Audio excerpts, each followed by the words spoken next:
Et voilà, on est parti. Cette semaine, on aura du livre, encore une fois, parce on aime lire. Ici, on a du cinéma, double dose de cinéma, on a de la série, des jeux vidéo, de la série, et puis même encore des séries animées. Bref, tout ça en plus des news, c'est l'épisode 22 de l'hebdo de Culture Club Sandwich, et c'est parti. Putain, mais il faut que je joue au loto, hein.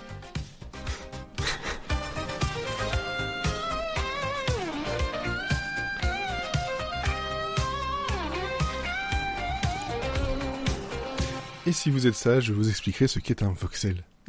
Passage. Ou si vous êtes pas sage. Mais sinon, vous irez voir le jeu dont je parlerai peut-être un peu tout à l'heure, quasiment maintenant, parce que c'est vrai que j'ai l'habitude de lancer les news, mais c'est vrai, Sarah, tu m'as demandé un peu plus tard. Aujourd'hui, avec moi, il y a donc Elodie. Salut.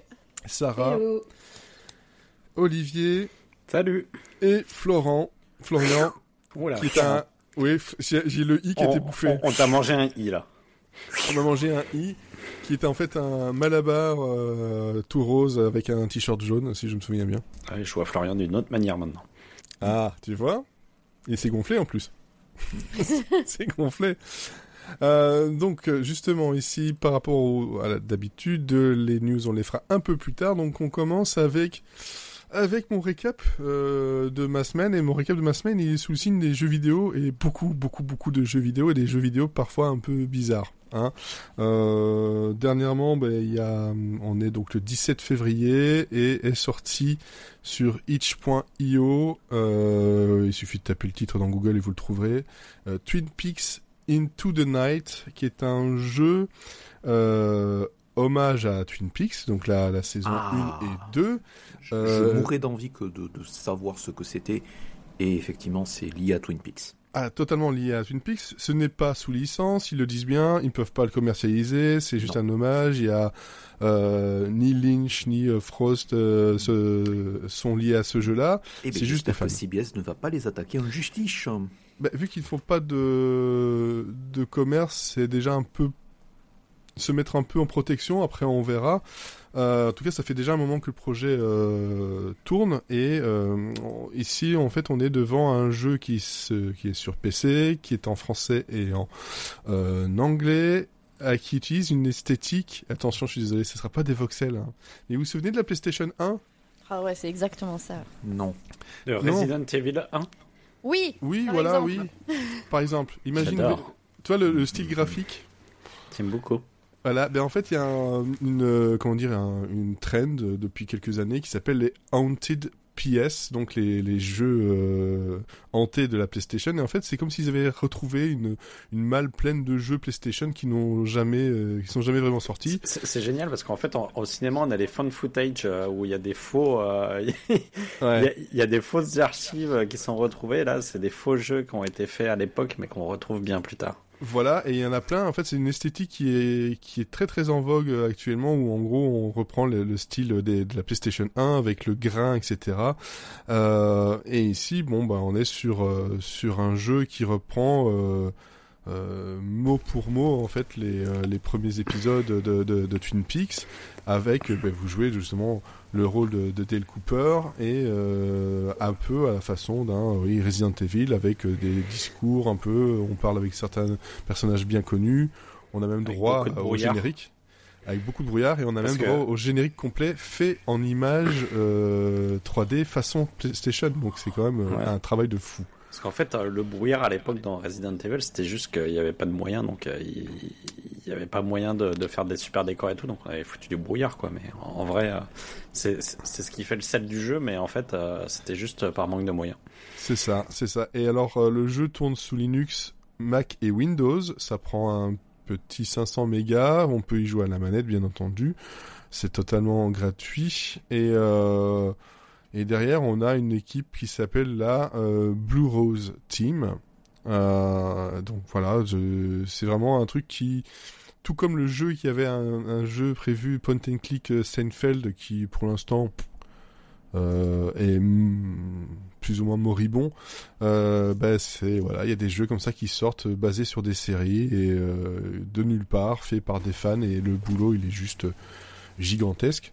Et c'est sorti là, à l'instant, là, ou enfin, c'est un rapport avec il y a quelques heures, c'est sorti il y a quelques heures, donc... il y a un rapport avec la mort de Lynch, ou pas ils du ont tout. fait ça, non? Pas du tout. Ok. Non, le jeu, ça fait déjà un moment qu'ils travaillaient dessus, mais là, ils ont sorti une démo, à voir jusqu'où ça ira. Là, j'ai pas pu jouer beaucoup non plus.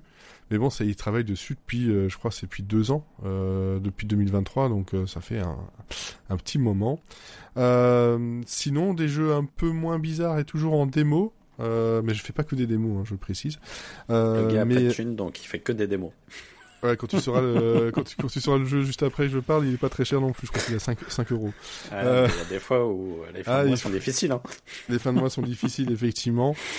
Et le jeu dont je parle, c'est un Is This Seat Taken? Donc, est-ce que ce siège est pris? Et comme le nom l'indique, en fait, c'est un jeu de puzzle où chaque écran, on va se retrouver face à un élément, genre un bus, une limousine, une salle de cinéma ou une place de concert, et on va devoir faire en sorte que les petits bonhommes qui attendent les mettent à la bonne place, et donc chaque personnage va se dire moi je veux rester à côté de mon fils, moi en fait je veux pas de bruit, j'aime pas ça, moi j'ai pas pris de douche donc je pue, et moi j'aime pas les gens qui sentent mauvais, moi je veux une place près de la fenêtre, ils ont tous des petites demandes comme ça, et au début c'est simple parce qu'il y a beaucoup trop de place, donc on peut les mettre facilement, puis il y a de plus en plus de monde et les places deviennent un peu compliquées, donc c'est assez reposant et rigolo. C'est le Overcooked du wedding planning, quoi. Ouais, sauf qu'ici, dans Overcooked, c'est du stress et de la bagarre avec tes amis et tes connaissances, alors que là, globalement, en fait, tu y vas cool. Il n'y a pas de stress du tout là-dedans, c'est vraiment du jeu de puzzle détente. Et donc la démo nous permet d'avoir comme ça quelques niveaux avant de nous demander de l'ajouter à la wishlist, ce que j'ai fait bien entendu. Et le dernier, c'est un jeu très bizarre. Qui utilise aussi du voxel, je suis désolé. J'ai même pas fait exprès celle-là. C'est A Game About Digging a Hole. Donc un jeu à propos de creuser un trou. Et vous allez deviner quoi? On creuse vraiment un trou. Parce qu'on a acheté une maison pas chère. On n'est pas loin du titre, hein, quand même. On n'est pas loin du titre, effectivement. C'est un jeu où, en gros, il y a une espèce de vague histoire qui nous dit qu'on a acheté une maison pas chère, et on nous dit, en fait, dans le jardin, si vous creusez bien, vous pouvez trouver un coffre plein d'or. Donc, est-ce que c'est la profondeur qui compte, ou est-ce que c'est juste le niveau auquel on va trouver la profondeur. Titre. Ouais, exactement. Et le truc, c'est que on se dit, ouais, ça va être facile, il suffit de creuser, et puis on va finir par tomber dessus, en 5 minutes, c'est terminé.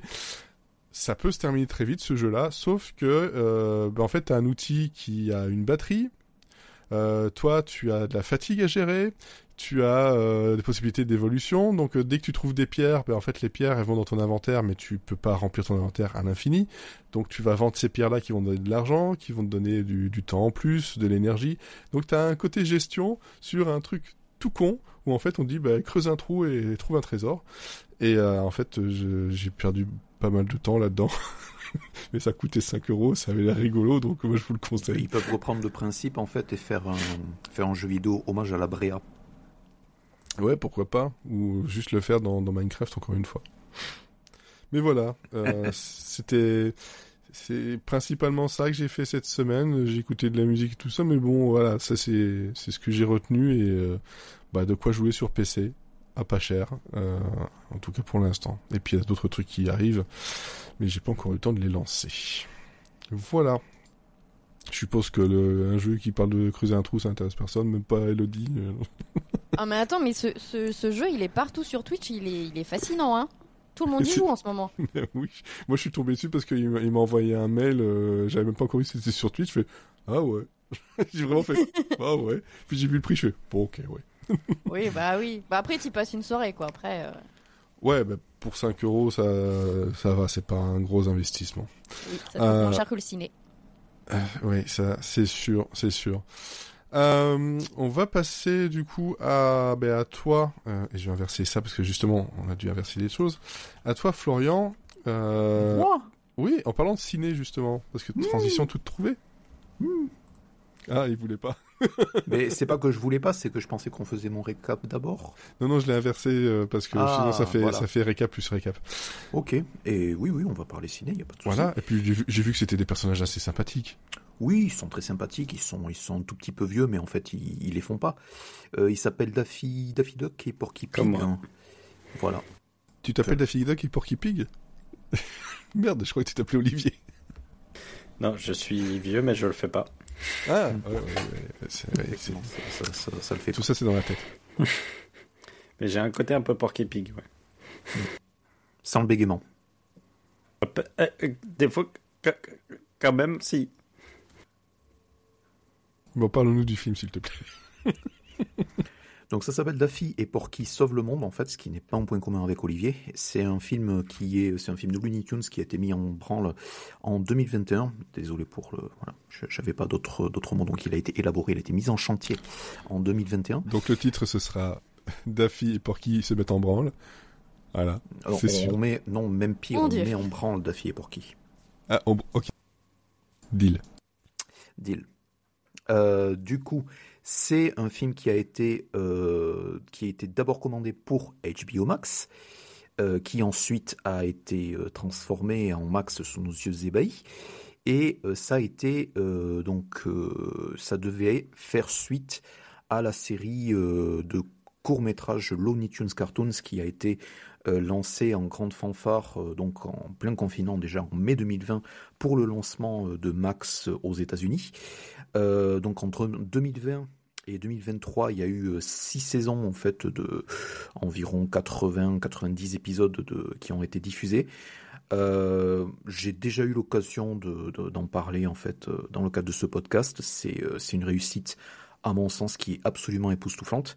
Et donc l'équipe qui est menée par le producteur exécutif Pete Braungart, qui est aussi créateur d'un autre cartoon qui était diffusé sur Cartoon Network, qui s'appelle Uncle Grandpa. Et Uncle Grandpa, en fait, il est disponible sur Max en France.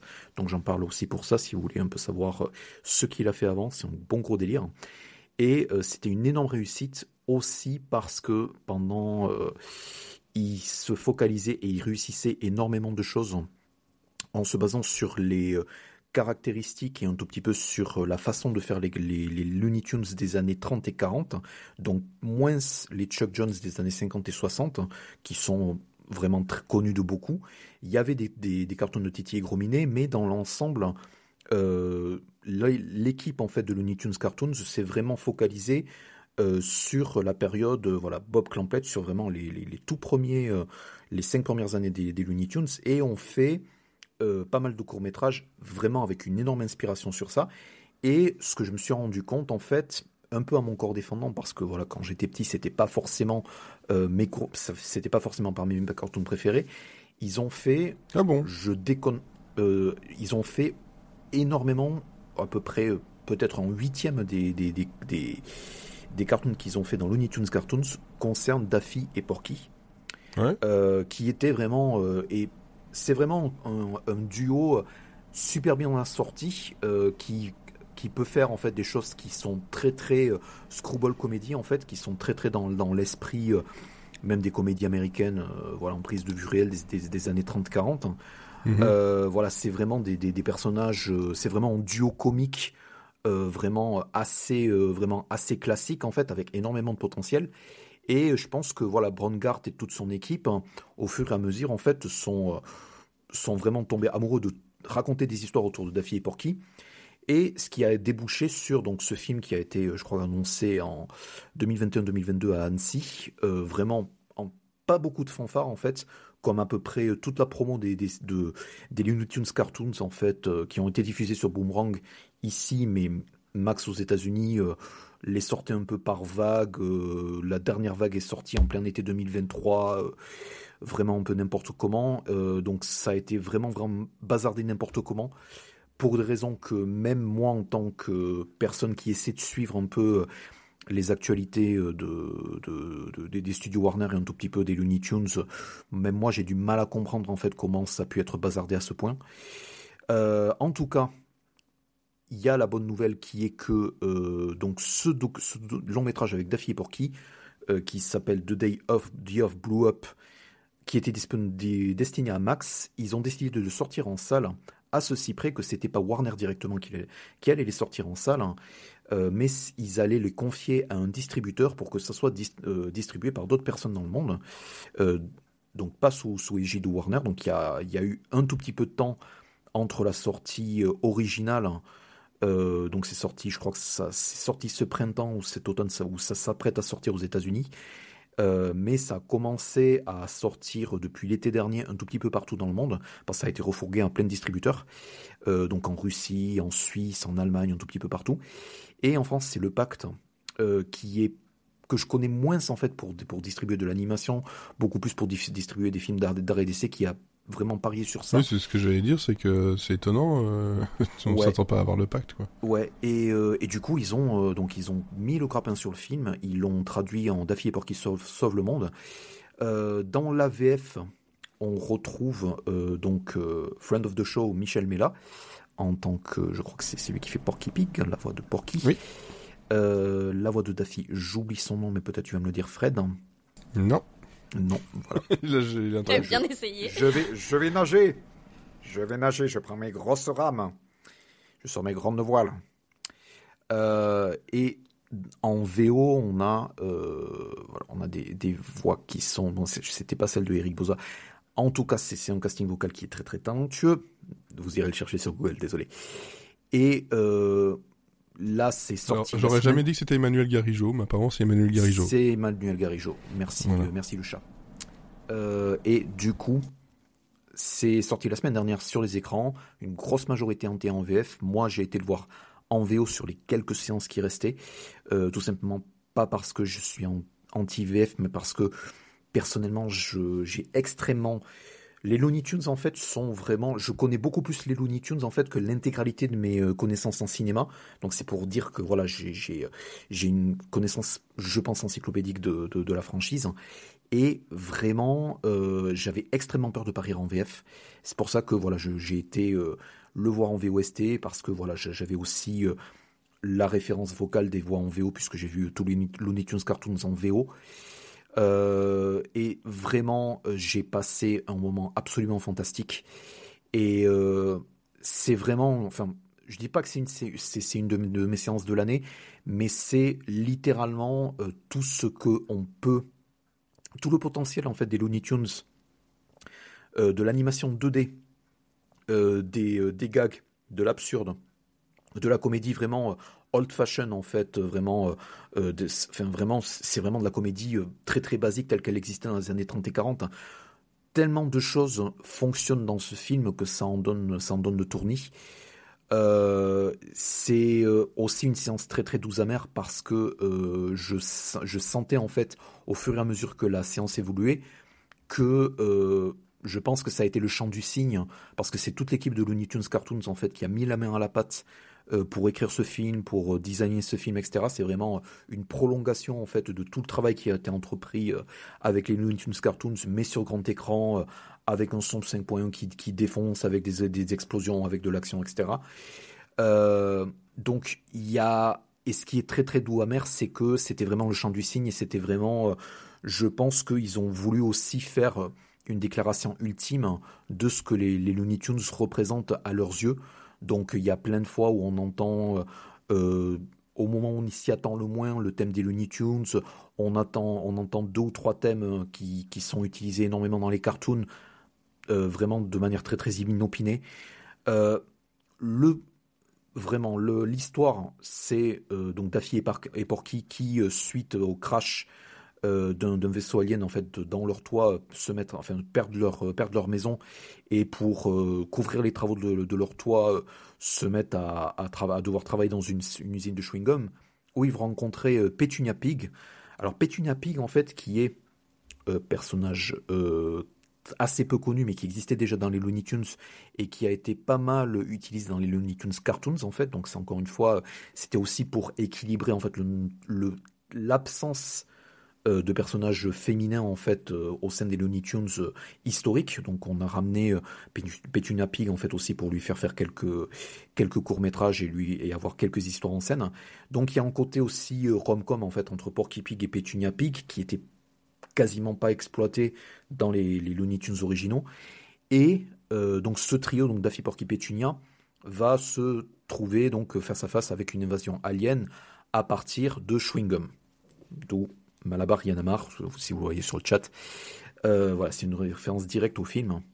Et donc en gros, le plan machiavélique, c'est de transformer les gens en zombies, en fait, avec des chewing-gums empoisonnés, tout simplement. Donc il y a un twist par rapport à ça, il faudra aller voir le film. Dans l'ensemble, c'est extrêmement réussi, à la fois en termes d'humour, à la fois en termes de gestion des personnages, c'est-à-dire qu'on a en termes de trio d'action, en fait, pour Daffy, Porky, Pétunia, ça fonctionne extrêmement bien. Il y a des enjeux personnels qui sont très bien. On arrive aussi à toucher un peu la corde émotionnelle, vraiment avec des enjeux vraiment terre à terre, en fait, avec donc Daffy et Porky, en fait, qui sont absolument fauchés, qui ne savent pas du tout comment récupérer leur maison et qui en sont réduits à faire des petits jobs, à faire n'importe quoi.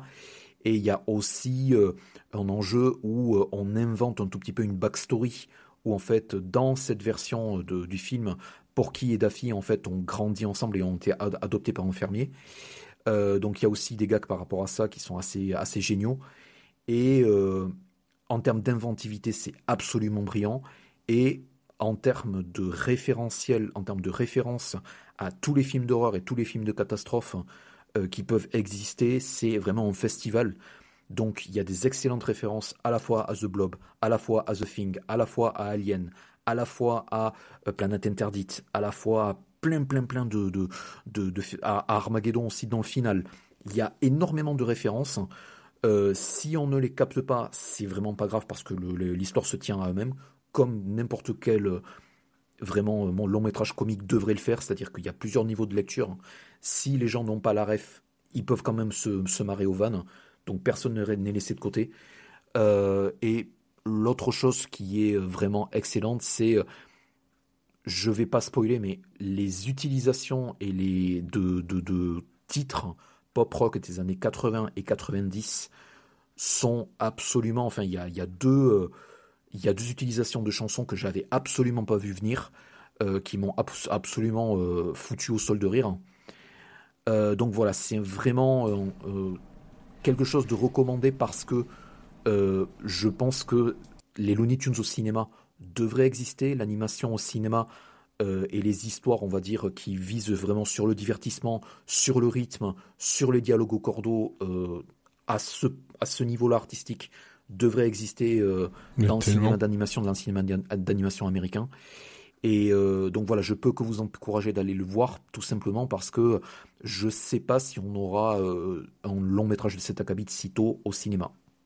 Okay. Ça donne très envie. Ouais, c'est clair. Ça, je savais même pas que ça sortait et j'ai très envie de le voir maintenant. Mais moi non plus, je savais même pas en fait. J'avais peut-être vu passer, mais sans tilter en fait. En fait, c'est ça c'est que je suis. Le truc, c'est que là, en fait, j'ai été vraiment. Même le film, enfin, moi, comme je ne kiffais pas Daffy et Porky, moi, j'ai été même cueilli par le film à quel point c'était qualitatif. Et surtout... Oui, parce que c'est vrai que c'est pas les personnages qu'on aime le plus dans les Looney Tunes, quand même. C'est ça, le mieux, enfin, ce qui marcherait le plus, et peut-être ce que Warner attendait, c'était de faire tout simplement un long métrage avec Bugs Bunny, quoi, tout simplement. Ouais, mais c'est bien gentil Bugs Bunny, mais au bout d'un moment, c'est chiant quand même. Enfin. Désolé, non, ils pouvaient faire des trucs avec Bugs Bunny, Elmer, tout ce genre de trucs. Ouais. Des trucs comme ça.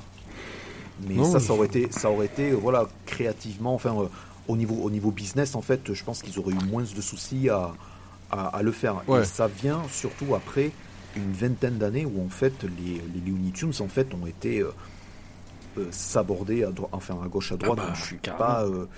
voilà, enfin, il y a eu Space Jam 2 il y a 4 ans, il y a eu Looney Tunes Back in Action il y a une petite vingtaine d'années, actuellement il y a des séries d'animation pour tout petit qui s'appellent Bugs Bunny Builders.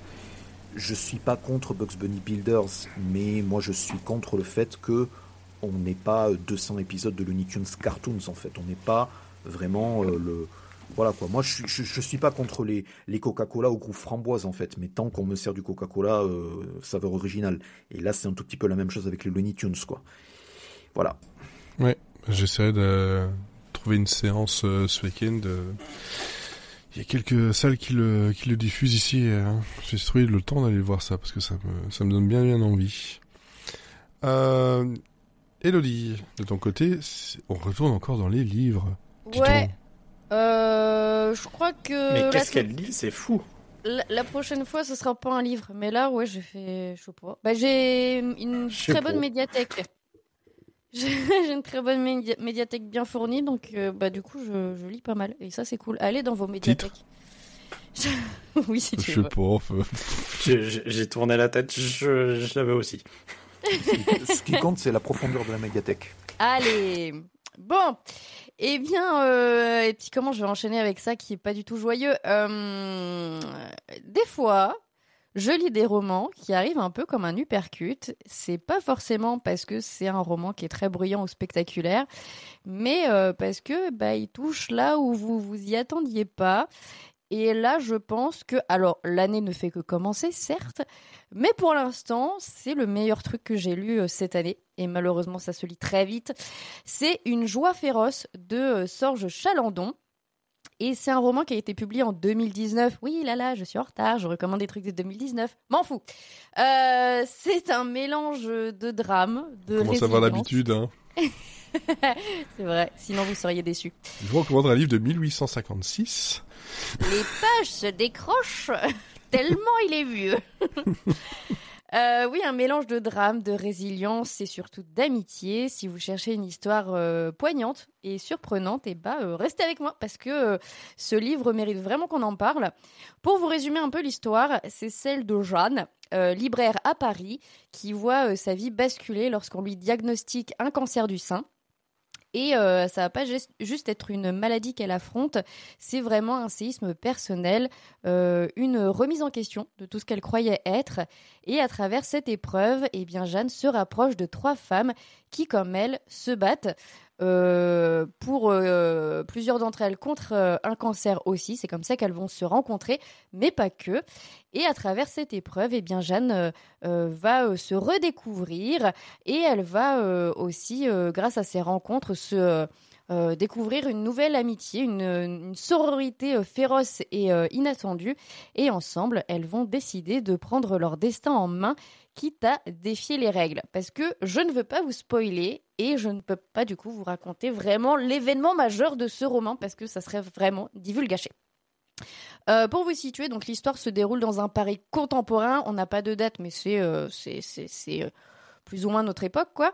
On a des très belles descriptions des rues animées et des instants plus intimes qui donnent au roman une grande proximité avec notre quotidien. Et ce qui m'a particulièrement frappée dans Une joie féroce, c'est la manière dont Chalandon mélange des thématiques très lourdes, comme la maladie et la mort, avec des moments d'humanité incroyablement lumineux. L'amitié entre ces 4 femmes, c'est le cœur battant du récit. C'est une histoire qui est très forte, très brute, avec des moments presque dérangeants dans l'intimité et dans le, je vais pas dire le sordide, mais on parle de maladie, quoi. Mais ça sonne toujours très juste. Et puis, il y a cette tension entre le réalisme du quotidien et une intrigue presque insolite. Parce que oui, ces femmes vont entreprendre quelque chose d'audacieux que je vais vous laisser découvrir, bien évidemment. Au niveau des personnages, on a Jeanne qui est un personnage absolument magnifique. Elle est ni une héroïne parfaite, ni une victime passive. elle est juste vraie, elle est pleine de doutes, elle est pleine de contradictions. À ses côtés, on a 3 autres femmes qui l'accompagnent. Elles aussi ont une profondeur impressionnante et chacune va apporter quelque chose d'unique au groupe, soit une force, soit une colère, soit une fragilité. Et on s'attache à elles très vite, comme si elles faisaient partie de notre cercle proche. On va suivre leur évolution, aussi bien individuellement qu'ensemble. Et c'est ça le vrai moteur pour ce roman. Et comme je vous disais, ça se lit très très vite. Parce que c'est un style qui est à la fois simple, mais puissant. C'est jamais trop chargé. En fait, c'est très percutant. Ça va droit au but. Et on a des descriptions qui sont très justes, qu'on a l'impression d'être dans les petites rues parisiennes ou dans la librairie où elle travaille. La librairie, elle devient presque un personnage en soi. On a une atmosphère qui oscille entre une gravité pesante, mais aussi des éclats d'espoir qui viennent illuminer tout ça. Et en vrai, même si depuis le début, je vous le décris comme une histoire assez dure, qui parle beaucoup de choses tragiques, eh bien en fait, c'est un roman qui est très drôle. Et qui est finalement plus léger à lire que dramatique. Et franchement, on parvient assez souvent à vraiment rire de bon cœur en lisant le livre. Parce que, bon, c'est un peu de l'humour noir, mais pas que, parce que c'est tellement... on va dire, l'histoire est tellement... inattendue, on va dire, que ça crée des situations assez décalées et très drôles. Donc si vous aimez les récits humains qui parlent de résilience et de solidarité, eh bien ce roman est fait pour vous. C'est très accessible. Après, il faut être prêt à ressentir des émotions fortes. Mais c'est une lecture qui est assez rapide, mais tout aussi marquante. C'est parfait.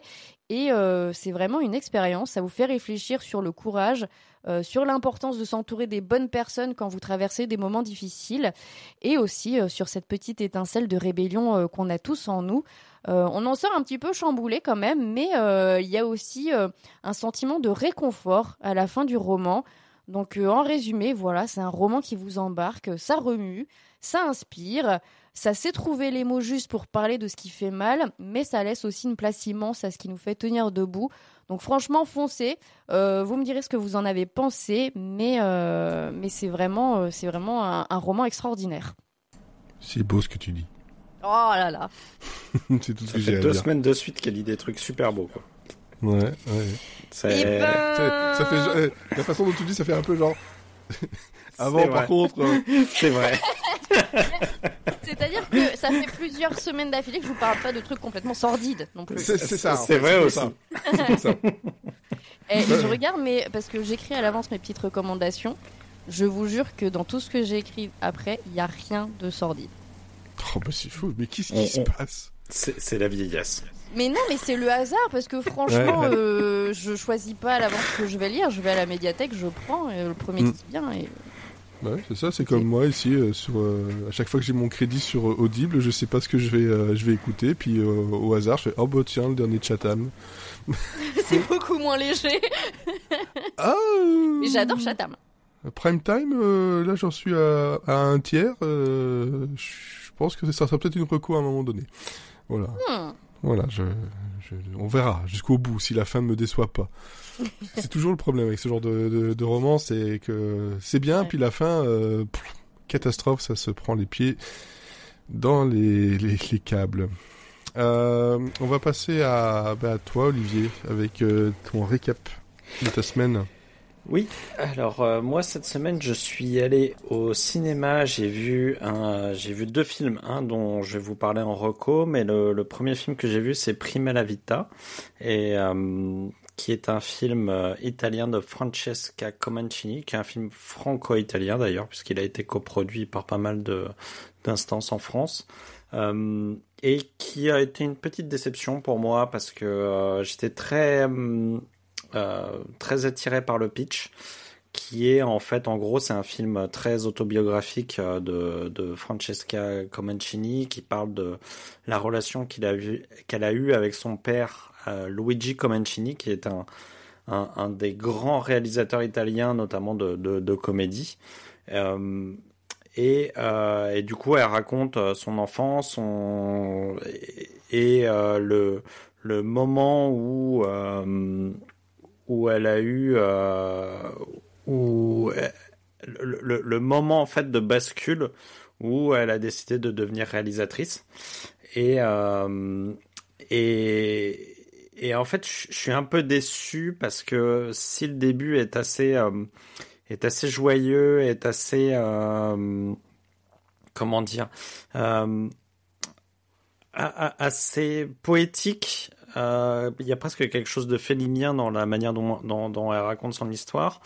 La suite, disons que à partir des 2/3 du film, je suis très sceptique sur ce qu'elle raconte, c'est-à-dire que elle nous raconte plein de choses qui sont assez émouvantes, qui sont assez intimes, et puis tout d'un coup, en gros, elle nous dit bon bah comme j'ai eu plein de problèmes avec mon père cinéaste, bah je suis devenu cinéaste moi-même.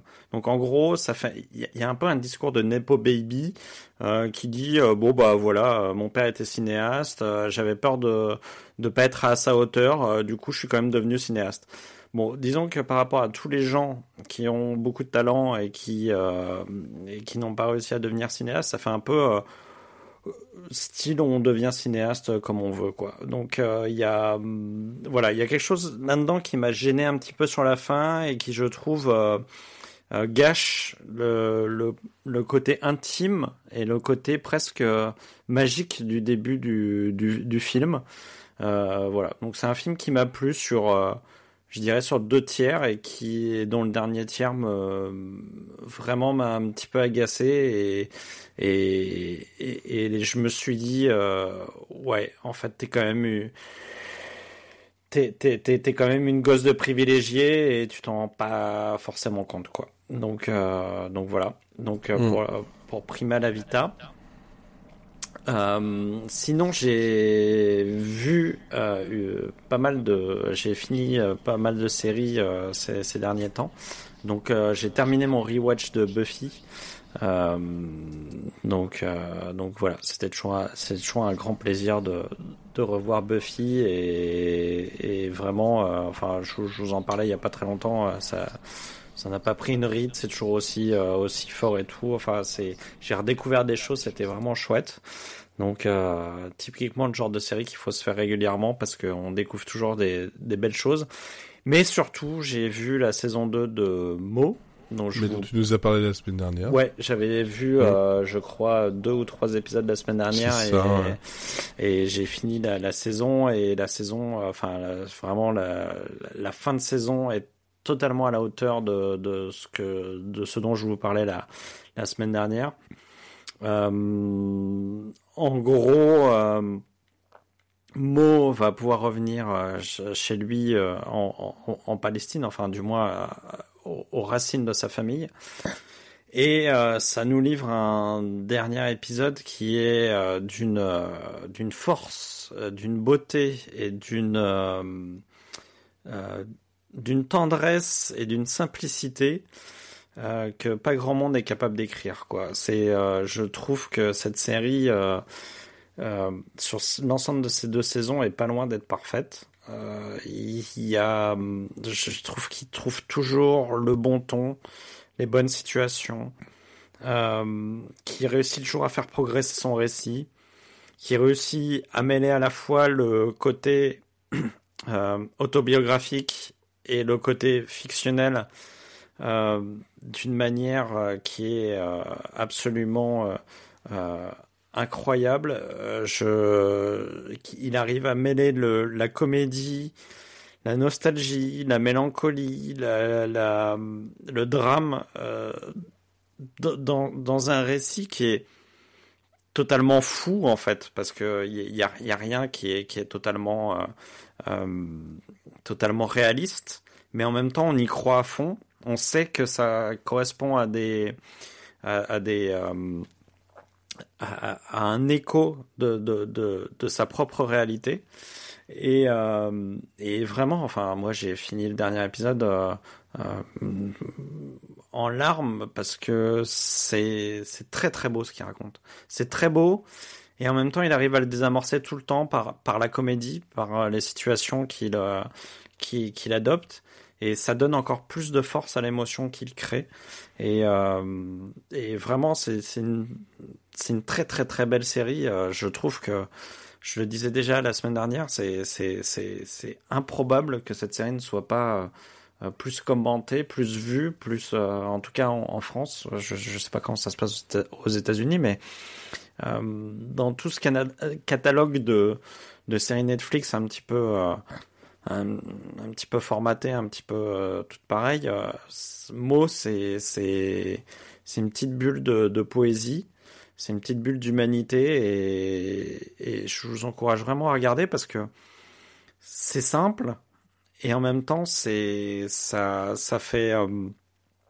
crée une complexité d'émotions qui est rare de nos jours en télé. Donc allez voir ça parce que vous allez rire, vous allez pleurer, vous allez vous enthousiasmer, vous allez vibrer avec ce personnage. Totalement hors norme, quoi. Et c'est vraiment le genre de mec dont j'ai envie de voir la vie sur un écran, quoi. Et on rappelle, c'est sur Netflix. C'est sur Netflix, exactement. Ouais. Et sinon, j'avais une autre série, mais je crois que je vais te laisser parler, Fred, et je réagirai en fonction de ce que tu dis. C'est pour ça qu'ici, dans le squelette, je me suis dit, je vais faire le lien entre les deux, parce que tu avais noté donc la saison 2 de Bref. Je ne sais absolument pas ce que tu en as pensé. D'ailleurs, je crois que j'en ai pas parlé sur WhatsApp. J'ai vu l'intégralité des 6 épisodes de Bref saison 2 sur Disney+. Sachez aussi que le premier épisode est disponible gratuitement sur YouTube, sur la chaîne de Ken Kojandi et sur la chaîne de Disney+, au cas où. Voilà, c'est toujours bon à savoir. C'est 13 ans après la première saison de 82 épisodes où on était sur un format shortcom où on était à 5-6 minutes grand max. Là par contre, oui, c'est 6 épisodes de 40 minutes.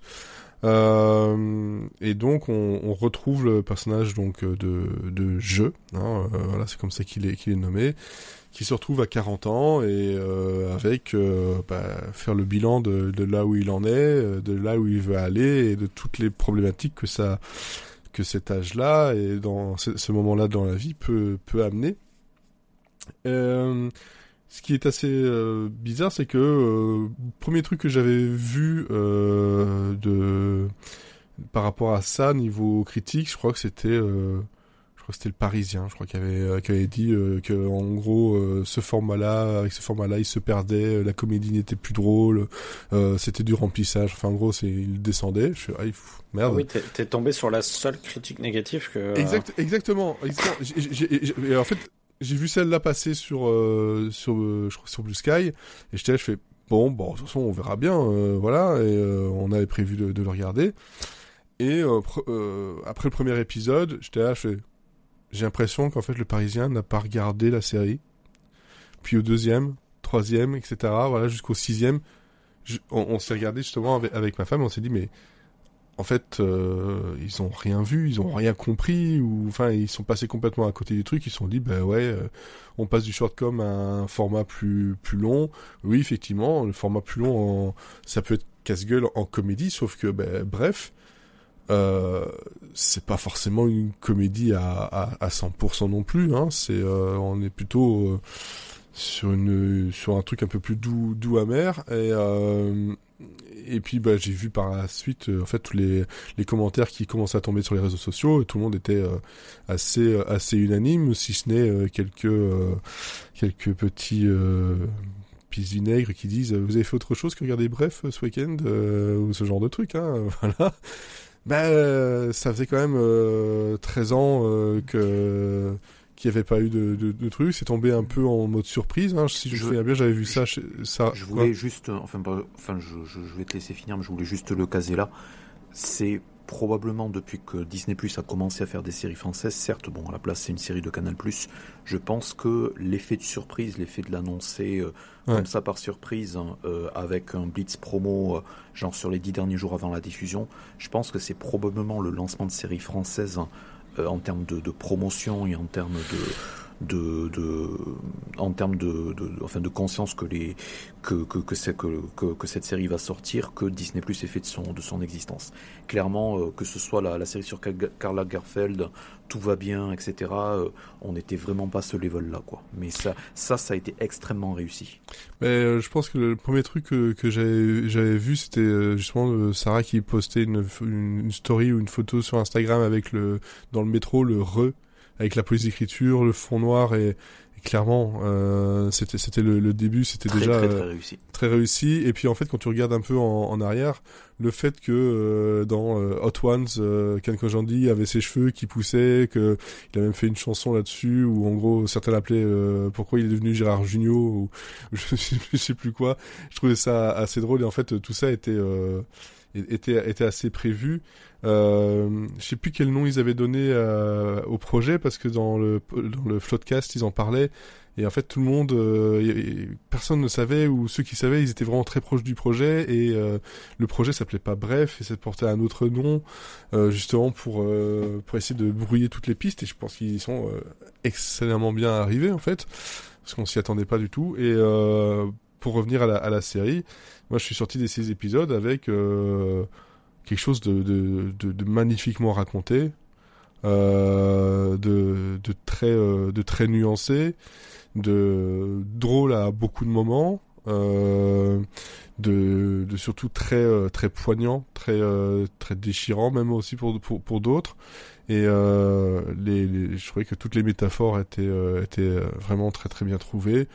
Le seul truc qui je pourrais un peu pointer du doigt, c'est ça se voit un peu qu'il a voulu mettre tous ses potes dedans parce que ça fait beaucoup de monde et souvent beaucoup de monde pour rien et du monde qui sait pas bien jouer non plus, mais on les voit pas beaucoup donc ça va. Alors que d'autres qui je pensais pas savaient jouer et ont joué super bien. Et puis si j'en ressors avec un amour encore plus fort pour Laura Felpin en fait parce que dans tout ce que j'ai vu je l'ai trouvé génial mais alors là je l'ai trouvé super touchante, super juste, vraiment très bonne actrice. J'ai pas encore pu voir son je vais pas dire son stand-up mais son spectacle qui était sur Canal je crois. Et je la trouve super drôle et en fait voilà je suis sorti de ça en me disant le format était parfait, l'histoire elle était nickel, c'est tout ce que j'attendais et puis ça marche pourquoi parce que j'ai 40 ans parce que ça touche là où ça doit toucher et c'est comme Bref saison 1 à son époque ça touchait le public, ça devait toucher avec les références que ça devait utiliser sans en faire des références où on tape du coude et t'as vu j'ai fait une référence à ça, non c'est juste bien fait, c'est juste fait avec respect et voilà franchement une belle réussite pour Disney+. Et donc Olivier. Oui, alors moi j'ai pas tout vu, hein. J'ai vu que 2 épisodes, donc j'ai encore à découvrir les 4 derniers, mais je voulais en parler parce que je suis sorti du premier épisode en me disant c'est sympa, j'ai passé un bon moment, mais effectivement je me demandais je trouvais qu'il y avait 2-3 passages dans le premier épisode qui où je me disais ouais ils sont là parce que ils sont passés à un autre format et parce qu'il fallait faire une liaison entre en gros le premier épisode c'est plusieurs épisodes de Bref liés par des moments de comédie et je voyais trop ces moments de comédie entre les épisodes de Bref, donc j'étais content de voir les épisodes de Bref, mais ce qu'il y avait entre les deux, bon, ça me passionnait pas. Et ce midi, j'ai regardé le deuxième épisode et je trouve que non seulement il arrive à mieux gérer son format de 30 minutes dès le deuxième épisode, mais en plus il m'a foutu à terre. C'est-à-dire que dans le deuxième épisode, il parle en gros de ce qu'est un père, de ce qu'est l'encouragement de quelqu'un, que ce soit un père ou une autre figure. Et en fait, c'est quelque chose qui m'a énormément parlé. Je trouve, comme tu dis, c'est fait avec une justesse dans laquelle on peut se retrouver absolument, avec des métaphores qui sont totalement justes. À la fois drôle et en même temps super bien filmé, je trouve aussi. C'est très bien filmé. Il y a beaucoup de. Alors justement, moi je trouvais que dans le premier épisode il y avait un petit peu trop d'effets, un petit peu trop de m'as-tu vu. Ça se calme jusqu'à la fin en fait. Mais effectivement, en fait ça marche parce que ça marchait sur un format 1 minute. Ouais. Sur 30 minutes, il y avait un moment donné où je me disais putain va falloir qu'il calme le truc parce que sinon ça va être compliqué. Et en fait, je trouve c'est intelligent de sa part en fait. C'est-à-dire qu'il nous a dans le premier épisode, il nous a dit regardez, bref, c'était ça. Et maintenant, je vous emmène sur quelque chose de différent. Et effectivement, je trouve qu'il y a des idées de réalisation. Il y a beaucoup d'idées de réalisation. Et en même temps, cette réalisation, elle est au service de son propos. Et ouais, vraiment, ce deuxième épisode me fait voir le projet de cette saison 2 complètement différemment. Et non seulement ça m'a touché personnellement, mais en plus, vraiment, je pense qu'il y a une qualité d'écriture, une qualité de mise en scène. Que je suis content de retrouver quoi. C'est-à-dire que je trouve que le pari est réussi, la transposition du 1 minute aux 30 minutes fonctionne. Vraiment je m'y attendais pas quoi. Donc et je m'y attendais pas même après le premier épisode. Donc c'est là où c'est fort quoi. Le premier épisode, il est là vraiment en tant que liaison.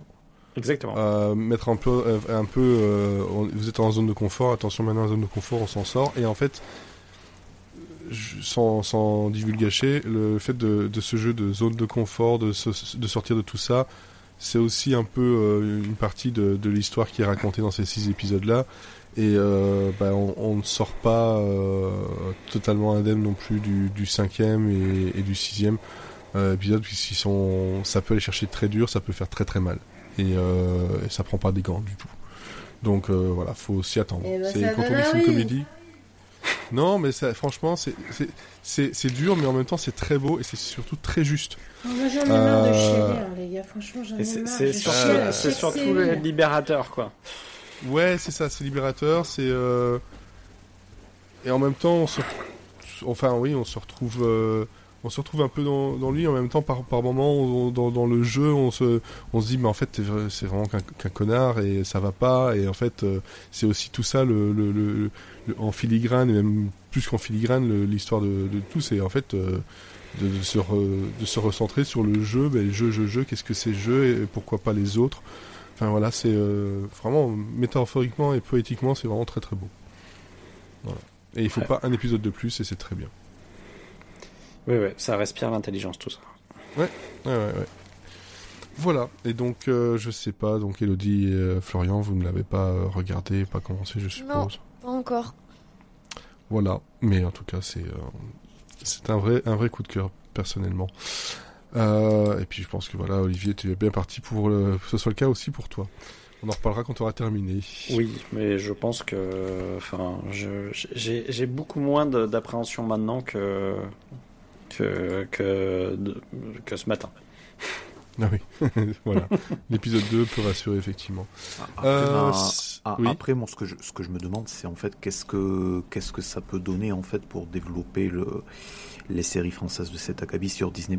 Parce que bon, t'as l'équipe de Bref, où bon, je suppose qu'ils sont entre guillemets soit libres pour faire une suite, soit pour faire un autre projet un peu à peu près dans la même veine. Enfin, je suppose qu'ils vont rester en affaire avec eux, mais surtout en fait, qu'est-ce que le succès de Bref en fait va dire de ce qui va pouvoir arriver sur les 2 prochaines années sur Disney+, quoi. Oui. Peut-être que si tu fais des séries sincères et intelligentes, le public est au rendez-vous.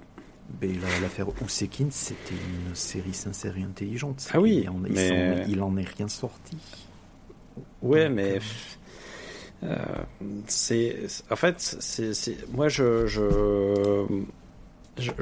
pense que d'abord l'affaire Ousekine n'a pas eu le même raisonnement le même rayonnement que Bref, et je pense que toute tentative d'amener le public vers quelque chose de différent n'est pas vain. C'est-à-dire que Ousekine n'a peut-être pas eu le retentissement espéré par rapport à la qualité de la série, mais il a planté une graine et ça va se faire petit à petit. Et petit à petit, on va voir fleurir des séries françaises qui sont... qui vont amener quelque chose de différent. Donc, Bref, on se parle quand même d'une série hyper cool, avec des acteurs hyper cool, hyper hype, des gens, des guests à n'en plus finir, des influenceurs d'absolument partout. C'est arrivé au bon endroit, au bon moment, parce qu'on arrive aussi sur un moment un peu de nostalgie des gens qui ont regardé la série à l'époque. C'est pas comparable, ça reviendra pas de sitôt, je pense, un carton comme ça. Oui, mais il se positionne. Le truc, c'est que justement, on se sert de quelque chose qui est connu, qui est reconnu, pour amener vers quelque chose dont la série française n'a pas l'habitude. Donc moi, je trouve ça intéressant justement de se servir de totem pour faire évoluer la série française vers quelque chose de différent et ouais, moi je suis content de voir ça, et je suis content que ça passe par quelque chose de très populaire, et si pour une fois que la film nostalgique des gens peut servir à autre chose que de flatter, de faire du fan service, je trouve ça cool, quoi.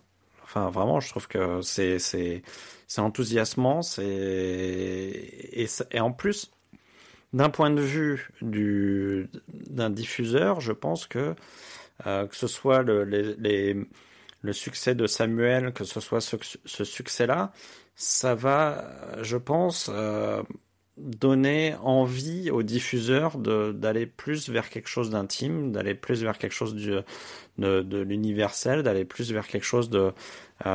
je pense qu'il y a quand même quelque chose qui est en train de bouger petit à petit, et je suis assez... ça va se faire petit à petit, hein, ça va pas chambouler tout du jour au lendemain, mais j'ai l'impression qu'on va quand même vers quelque chose d'assez enrichissant, et on va y arriver petit à petit. Sarah, yes. Je vais te lancer ton petit générique rapide. Si tu veux bien. Tu veux pas? Si.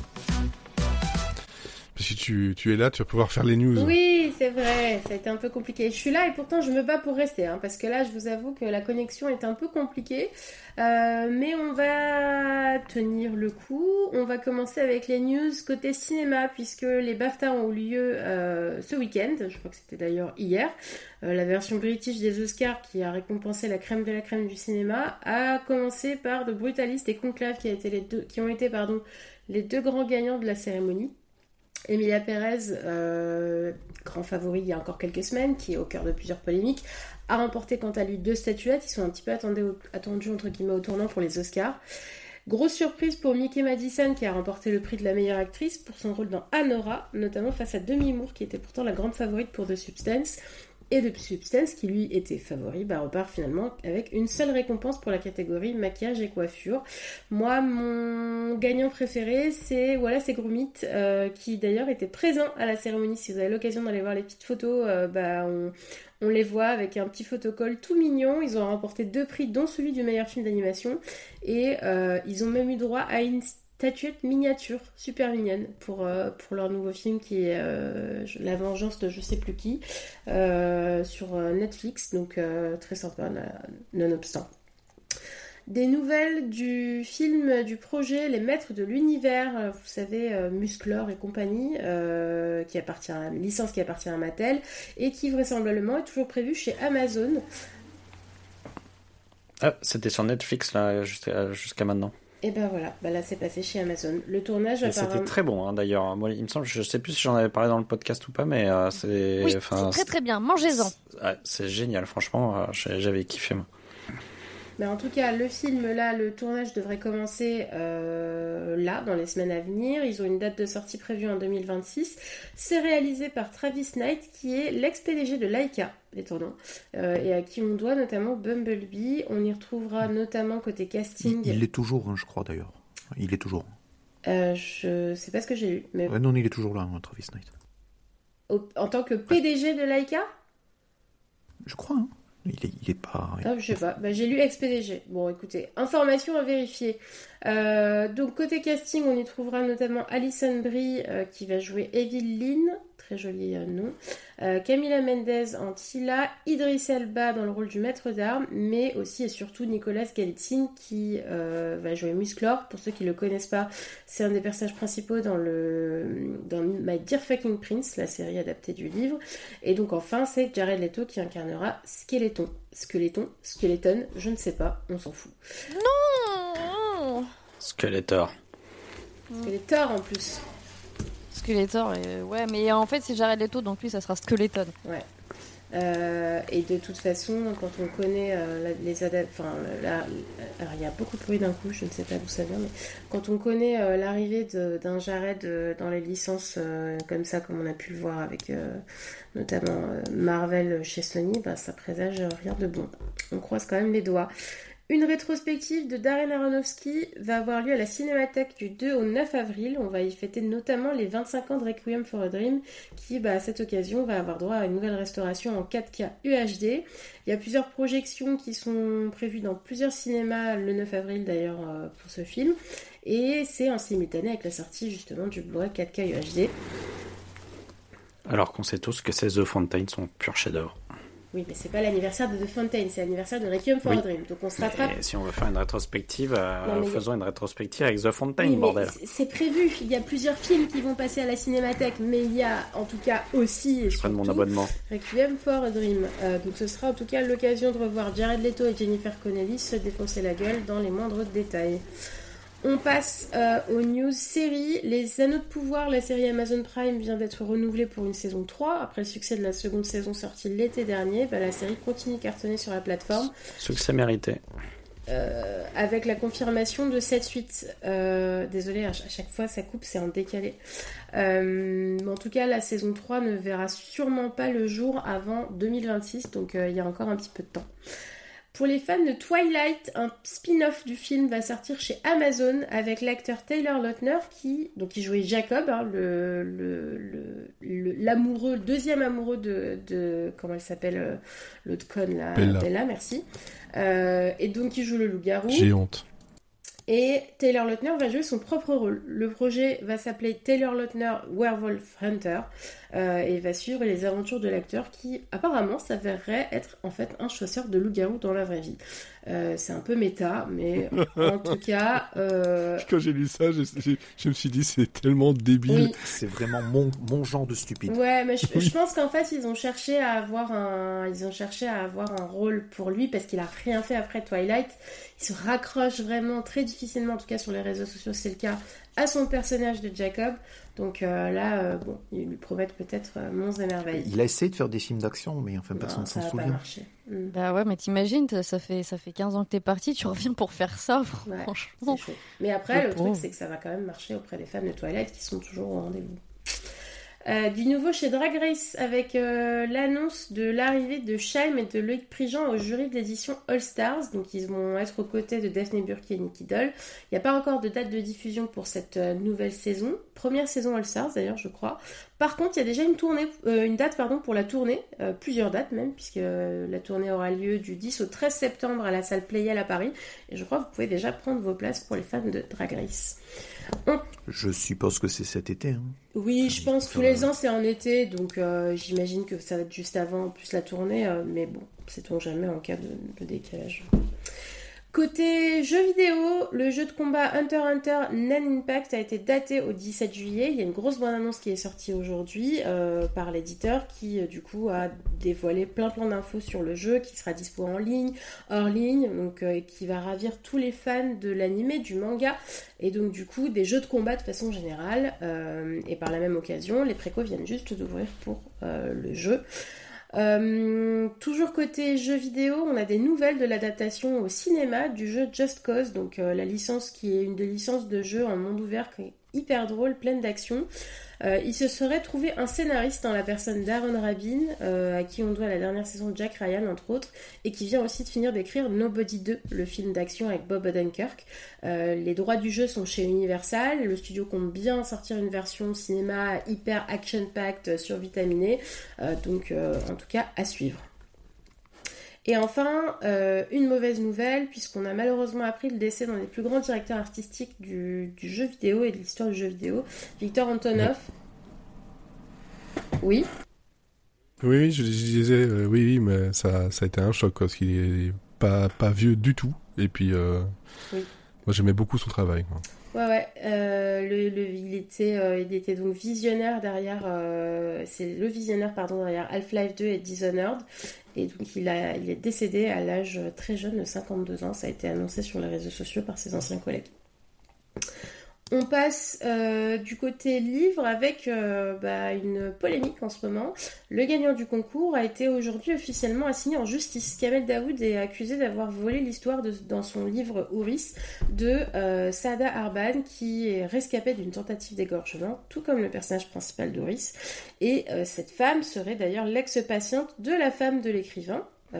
Qui est psy, donc bon, a priori, quand même de gros morceaux, beaucoup de preuves là qui vont à l'encontre de Kamel Daoud. Donc pour l'instant, la question qui se pose, c'est en cas d'accusation et en cas de procès et en cas de on va dire, si jamais il perd son procès, est-ce qu'il garde son concours ou pas ? Dernière info côté livre, c'est une grosse info puisque Margaret Atwood s'apprête à lever, à sortir justement ses mémoires, elle s'apprête à lever le voile sur son œuvre et sur sa vie.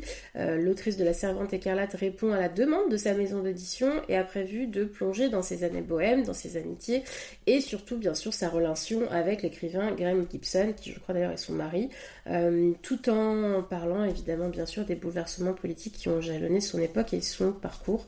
Donc voilà, un livre très attendu, pas daté encore pour l'instant. Je pense qu'en ce moment, elle a pas mal de choses qu'elle va pouvoir rajouter dedans. Là. Ouais, il y a de quoi faire, il y a de quoi raconter et faire une suite d'ailleurs. Voilà, parce qu'on pourra même dire que La Servante écarlate, c'est un peu un préquel de ce qui est en train de se passer actuellement. Tout à fait. On passe côté musique. Les 40 ans des victoires de la musique ont eu lieu ce week-end. 2 titres honorifiques pour Eddie Mitchell et Sylvie Vartan, et donc une soirée placée sous le signe de la nostalgie avec... Eddie Mitchell. c'est la version Witch. Michel. Merci qui ? Merci Eddie et Michel. Une soirée placée... Mais non, alors que c'est le gars qui présentait le catch sur Canal+. Il présente pas le Jingle News d'ailleurs. Je peux y aller, c'est bon. Donc une soirée placée sous le signe de la nostalgie avec plein de magnétos. Côté palmarès, c'est Pierre Garnier qui repart avec 2 victoires. Zao de Sagazan, qui l'année dernière en avait gagné 4, repart quand même cette année avec le trophée de l'artiste féminine de l'année. Et Gims pour l'artiste masculin de l'année. Gims qui d'ailleurs a pris la parole en live pour parler de la situation au Congo, donc c'est très très bien. Santa, la chanteuse qui était favorite, part finalement avec une seule récompense, mais pas des moindres, puisqu'elle gagne l'album de l'année. Elle était quand même face à Justice ou Clara Luciani, donc il y avait quand même de quoi gagner. Les catégories concerts et création audiovisuelle ont quant à eux sacré pour la première fois des trucs un petit peu innovants, on va dire, puisque c'est la cérémonie des JO qui a remporté le meilleur concert, et c'est le documentaire d'Arte sur DJ Mehdi qui a remporté le prix de la meilleure création audiovisuelle. Et c'est une excellente transition puisque ça y est, enfin, Tonton du Bled, le tube du 113, est disponible sur les plateformes de téléchargement. J'en parlais il y a quelques semaines à peine. Après une bataille légale avec les ayants droit du sample utilisé par DJ Mehdi, il semblerait qu'ils aient trouvé un terrain d'entente puisque Rimka annonce une dispo de l'album Les Princes de la Ville en streaming d'ici la fin de l'année, après 16 ans d'attente. Et on peut remercier Arte parce que c'est probablement, en tout cas c'est ce qu'a affirmé Rimka, grâce au documentaire que tout s'est accéléré. Là, vraisemblablement, selon France Inter, plus d'1,5 million d'écoutes ont déjà été comptabilisées en une demi-journée pour Tonton du Bled. Donc on espère que ça va redonner un petit peu de... ça redonnera envie aux 113 de renouer à chaque fois ensemble, puisqu'on les voit jamais tous les trois ensemble. C'est soit Rimka d'un côté, puisque d'ailleurs il était en live au Victoires de la musique, soit Mokobe de l'autre côté, soit AP tout seul. Donc on espère les voir en trio, pourquoi pas pour un concert. Et enfin... Il y a une enquête des jours qui a été lancée là juste ce week-end pour aller avec la sortie de Tonton du Bled par Sofiane Fanen. Donc si vous voulez en savoir plus, il y a tout qui est expliqué. Sur pourquoi c'était pas sorti avant, c'est ça ? Voilà, ouais. sur les jours, sur le parcours du combattant de ressortir les Princes de la Ville. Ouais. Merci pour l'info, je vais aller voir ça. Et enfin, dernière information, et dernier point pour Tonton du Bled, c'est que l'album Les Princes de la Ville n'était disponible qu'en physique depuis plusieurs années à des prix absolument exorbitants. Donc les gens qui vendaient ça trop cher vont plus trop pouvoir se faire de thunes.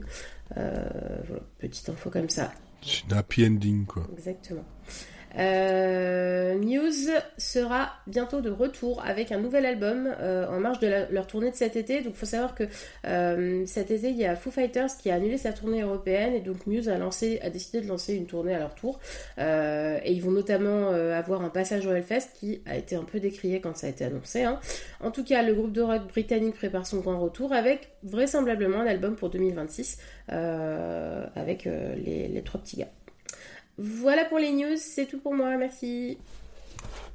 Merci à toi, et merci d'avoir bravé les problèmes techniques. On va passer du côté d'Olivier, de ta reco, parce que c'est un film que j'ai bien envie de voir, et un film qui en plus de ça me fait penser à un jeu dont j'ai parlé il y a quelques temps. Oui, c'est un film qui sort le 5 mars prochain, je crois. Donc, pour une fois, on va pouvoir parler d'un film avant qu'il ne sorte et vous donner envie d'aller le voir. Donc, c'est Mickey 17, Mickey 17, je crois, Mickey 17, comme vous voulez. Et pas E17, c'est autre chose. Non, rien à voir. Mais il est à l'ouest d'E17. Bien joué, magnifique. Beaucoup de références. Donc c'est un film que j'ai pu voir en avant-première hier. C'est le dernier film en date de Bong Joon-ho, avec un casting que d'aucuns décriraient comme un casting 5 étoiles, avec notamment Robert Pattinson, Toni Collette, Mark Ruffalo, Steven Yeun, je sais pas comment ça se dit, Yeun, je sais pas. Naomi Aki et la ténébreuse petite française Anna Maria Vortolomei. Et il y a même Anna Mougladis qui fait une apparition, mais je vous dirai pas laquelle parce que c'est à vous de deviner. Moi, j'avais pas capté qu'elle était dans le film, mais elle y est pourtant. J'avais beaucoup d'attentes sur ce film parce que Bong Joon-ho, en fait, c'est probablement l'un des réalisateurs que je trouve les plus malins et les plus talentueux actuellement. C'est peut-être le seul réalisateur qui parle avec inventivité et justesse de la lutte des classes. Je trouve qu'il utilise à merveille le genre, en fait, pour montrer la révolte des gens d'en bas contre l'establishment et contre le pouvoir. Évidemment, l'exemple le plus frappant de sa filmographie, c'est Snowpiercer, qui est vraiment l'illustration de ce concept, puisque c'est littéralement les gens d'un wagon qui se trouve à la queue d'un train, qui vont remonter tout le train en passant de classe en classe pour faire tomber le pourvoir qui se trouve au sein de la locomotive. Là, on est clairement dans le même thème, mais d'une manière différente. Et Bong Joon-ho, en fait, à chaque fois pour parler de cette lutte des classes et pour montrer la révolte des petits face aux puissants, il passe toujours par la science-fiction, par le thriller, par le fantastique. Et donc ici, on est dans la science-fiction, puisqu'on va suivre le parcours de Mikey, qui est ce qu'on appelle un expandable, qui est donc joué par Robert Pattinson. Et en fait, un expandable, qu'est-ce que c'est ? C'est une personne qui... dans un convoi colonial qui en fait c'est un vaisseau qui se dirige vers une autre planète pour la coloniser et en fait cet expandable il va être utilisé comme cobaye parce que il peut mourir et être réimprimé 20 heures plus tard.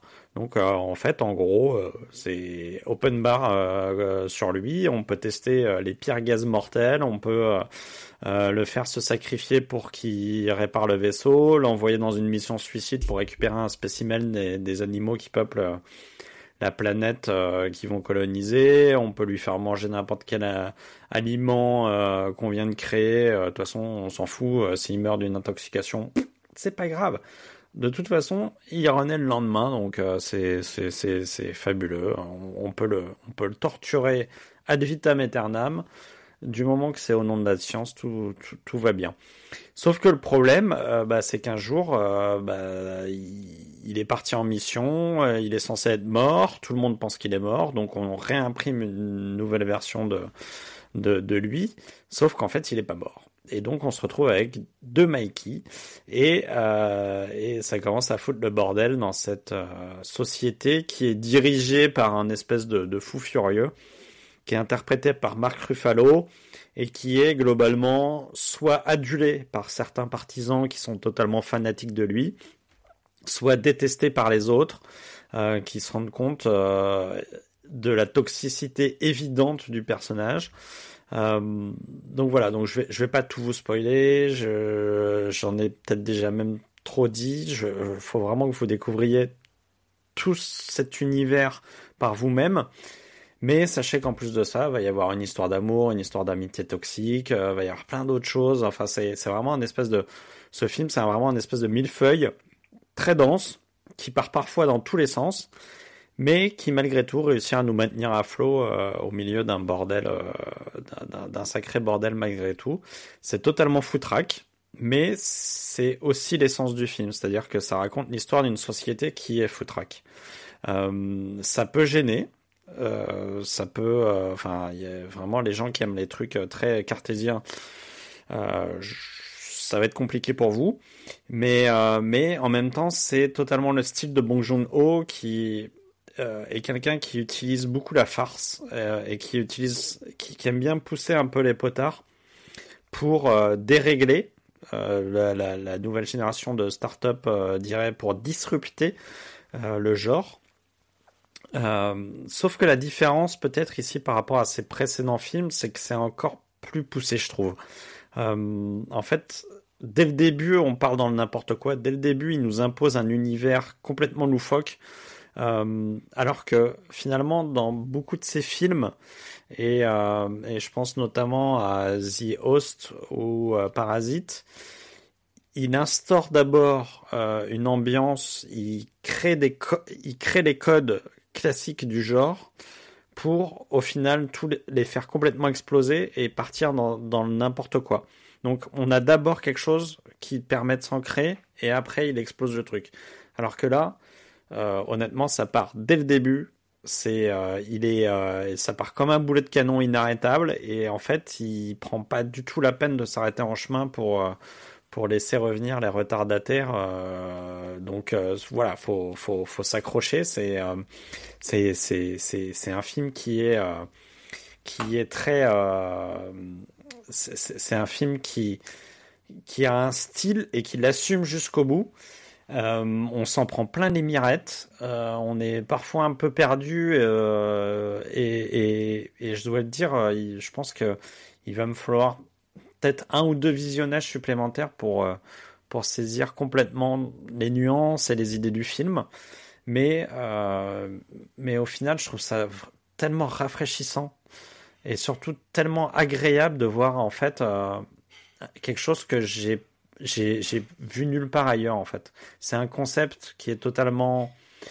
Les concepts dont il parle sont classiques, mais la manière dont il en parle sont complètement différentes de ce qu'on a l'occasion de voir, et ça fait vraiment plaisir. C'est-à-dire qu'on est vraiment plongé dans dans l'imaginaire d'un réalisateur, dans sa folie, et c'est quelque chose qui est pas courant en fait. Et en fait, au fur et à mesure que le film se déroule, on prend conscience de ça. C'est-à-dire qu'on se dit, waouh, effectivement, ça, je ne le vois nulle part en fait.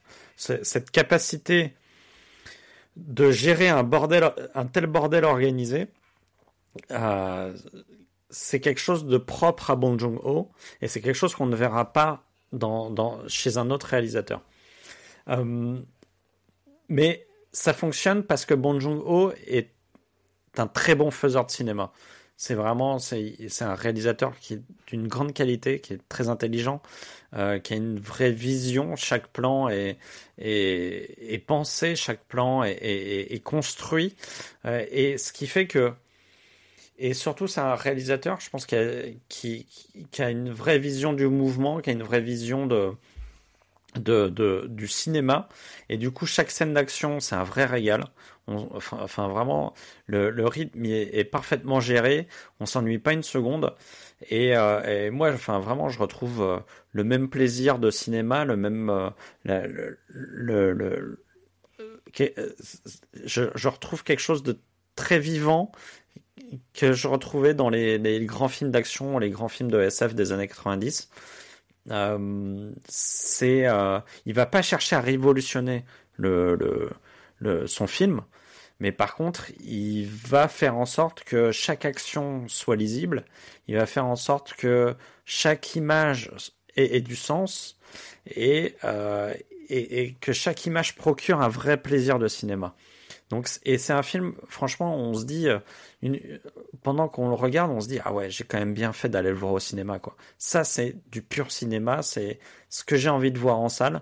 Et voilà, c'est du pur spectacle, avec un fond politique qui est très ancré dans l'univers de ce réalisateur coréen, et notamment dans sa manière de montrer la classe dirigeante, et qui montre un peu de manière, enfin c'est pas un peu, c'est même beaucoup là dans le cas de Mikey 17, c'est vraiment, il montre une classe dirigeante qui est totalement ridicule, comme il faisait dans le Snowpiercer, et qui va évidemment faire penser à Trump parce que c'est l'exemple le plus récent et le plus proche de nous. Mais en fait, la magie de l'intelligence de Bong Joon-ho, c'est qu'en fait, lui, il se focalise pas sur un homme, mais plutôt sur un schéma d'homme. Et lui, il a connu la dictature militaire en Corée du Sud. Et en fait, il racontait hier que les dirigeants autoritaires ont tous un côté ridicule. Que ce soit les dirigeants qu'il a connus en Corée du Sud quand il était jeune, que ce soit... que ce soit dans les pays du Moyen-Orient, que ce soit Trump aux États-Unis, que ce soit les prochaines personnes d'extrême droite qui vont arriver en Europe, ils ont tous en commun d'avoir ce côté ridicule. Et ils montrent en fait que le côté ubuesque de leurs décisions est souvent plus le fruit de leur stupidité que d'autres choses. Et en fait, il s'inscrit totalement dans la lignée d'un Chaplin qui avait ridiculisé Hitler dans Le Dictateur, en montrant en fait ce personnage de dirigeant qui en fait a créé un système qui ne donne la part belle que aux abrutis les plus aux vrais abrutis, quoi. Et moi, en fait, j'aime vraiment quand le cinéma fait ce pas de côté pour mettre en exergue l'aspect bouffon de nos dirigeants, parce que finalement, je dis no parce que on est tous dans le même bain et on se dirige tous vers ça, quel que soit notre pays. Et en fait, je trouve ça intéressant parce que ça désacralise, ça atténue les peurs, donc ça nous permet de nous décomplexer face à ces dirigeants fous. Et justement, ça nous rappelle que ces gens qui sont fous sont avant tout fous. Et donc ont forcément des failles et ont forcément sont pas si puissants que ça en fait. C'est des gens fragiles malgré tout. Donc voilà, moi Mikey 17, c'est probablement l'un des plus gros morceaux de cette année 2025. L'année commence très fort avec The Brutalist et ce film-là. On part sur des bases très très élevées, mais je suis persuadé que en décembre, au moment de faire les tops et tout, le film sera bien présent chez tout le monde. C'est en tout cas un film qu'il va falloir que je fasse décanter dans mon esprit parce que c'est un tel foisonnement, c'est-à-dire que ça part dans tous les sens. Il y a des idées toutes les 2 secondes, il y a des storylines dans tous les sens. Ouais, donc c'est vraiment un film qui va nécessiter un deuxième voire un troisième visionnage. Mais je trouve que c'est un film plein de subtilité et qui rappelle que la farce n'est pas seulement quelque chose de grotesque, mais qui peut être quelque chose de plein de subtilité. Donc voilà, je trouve ça très réussi. Ça sort le 5 mars et vraiment je vous le conseille parce que c'est vraiment une expérience assez unique dans un paysage ciné qui est... Il est dans ma liste de films à voir et puis comme je disais, moi en avril devrait arriver The Alters sur PC et console et on a un peu le même genre de concept de base avec une personne qui fait tout et qui finit par se cloner, sauf que bon là c'est normalement c'est censé remplacer. Là, c'est-à-dire qu'on le clone mais pour qu'il fasse tout mais c'est contre sa volonté quoi. Et alors que The Alters c'est aussi quelque chose de très très dark dans son fond, alors que là ça a l'air d'être dark mais sous une couche un peu plus fun. Totalement fun, c'est-à-dire qu'il enfin vraiment, et d'ailleurs hier Bong Joon-ho il disait moi j'ai pris Pattinson parce qu'il a une tête de benet et en fait moi j'avais envie d'avoir ce côté fun quoi, il a l'air débile et j'adore l'idée d'avoir un héros qui a l'air débile quoi, donc parce que c'est un héros qui ne l'est pas quoi. Ça a dû lui faire plaisir d'entendre ça. C'était très drôle, mais il le joue très bien. Enfin, c'est Pattinson, c'est un super acteur et tous sont très bons et je trouve qu'ils arrivent justement à pousser les potards sans devenir eux-mêmes ridicules. C'est-à-dire que leurs personnages sont ridicules, quasiment tous, mais eux-mêmes ne le sont pas. Et ça, c'est une bonne chose. Ouais, c'est quand même très très très très compliqué à faire. On va terminer avec toi Florian et ton récap de la semaine si tu le veux bien. Oui, j'ai juste deux petites choses que j'ai vues maintenant que j'ai beaucoup plus de temps. Je l'utilise notamment pour rattraper d'innombrables saisons de séries. Donc là ce soir j'ai fini du coup Creatures Commandos dont j'avais brièvement parlé au début de la diffusion donc sur Max en novembre. J'étais pas vraiment convaincu des débuts. Je suis un tantinet un peu plus convaincu par la fin, mais je suis quand même un tout petit peu tiède. J'ai vraiment l'impression que même si James Gunn s'est vraiment fait plaisir, je trouve qu'il tourne quand même un tout petit peu en rond et j'ai vraiment eu la confirmation de l'impression que Creatures Commandos en fait c'est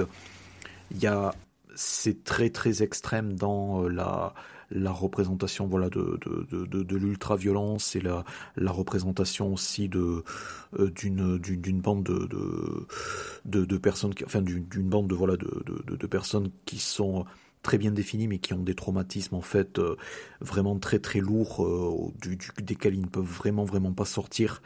Et du coup, quelque part, la violence de la série, un peu leur exutoire et cette espèce de mission suicide tombe un tout petit peu sous le sens.